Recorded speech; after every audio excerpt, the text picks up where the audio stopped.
Hello everyone, ఈరోజు ఒక snack రెసిపీని మీకు చూపించబోతున్నానండి. ఆ recipe crispy corn pakoda. Evening టైంలో మీ పిల్లలకి ఈ స్నాక్ ఒకసారి చేసి చూడండి. 1-2 తీసుకుని చాలా ఇష్టంగా తింటారు.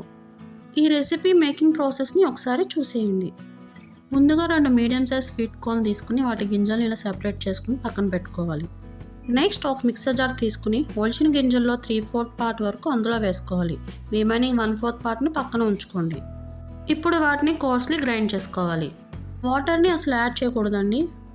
చూడండి, ఈ విధంగా గ్రైండ్ చేసుకుంటే సరిపోతుంది. నెక్స్ట్ ఒక బౌల్ తీసుకుని అందులోకి 2 మీడియం సైజ్ ఆనియన్స్ను చీలికలుగా కట్ చేసుకుని వేసుకోవాలి.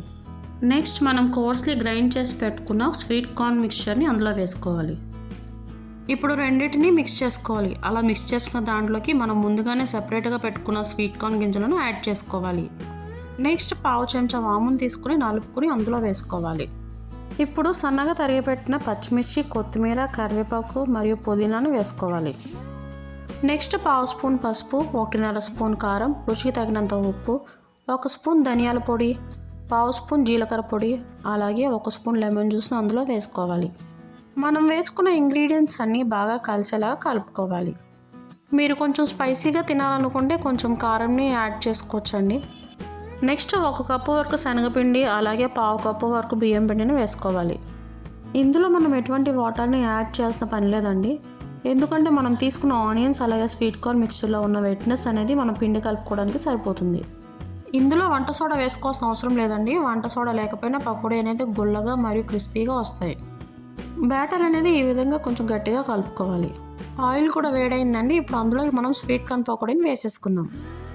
ఇప్పుడు ఫ్లేమ్ని లో టు మీడియంలోకి అడ్జస్ట్ చేసుకుంటూ పకోడీలని గోల్డెన్ కలర్లో వచ్చేంత వరకు వేయించుకోవాలి. చూడండి, మంచి గోల్డెన్ కలర్లోకి వచ్చి ఇప్పుడు వాటిని తీసేసుకుందాం. బ్యాటర్ అనేది ఈ కన్సిస్టెన్సీలో కలుపుకున్నామంటే ఆయిల్ అనేది అస్సలు పీల్చదు, అలాగే పకోడీ అనేది క్రిస్పీగా కూడా వస్తాయి. నెక్స్ట్ బ్యాచ్ని కూడా ఇలాగే ప్రిపేర్ చేసుకుంటారండి. అంతే అండి, ఎంతో సింపుల్గా చేసుకునే crispy sweet corn pakoda ready చేసుకునే క్రిస్పీ స్వీట్ కార్న్ పకోడాని వేడివేడిగా సర్వింగ్ ప్లేట్లో సర్వ్ చేసుకుని ఎంజాయ్ చేయండి. మీరు కూడా ఈ రెసిపీని ఒకసారి ట్రై చేసి ఎలా వచ్చిందో కామెంట్ బాక్స్లో కామెంట్ చేయడం మాత్రం మర్చిపోకండి. మరొక వెరైటీ రెసిపీతో మళ్ళీ కలుద్దాం. అంతవరకు సెలవు.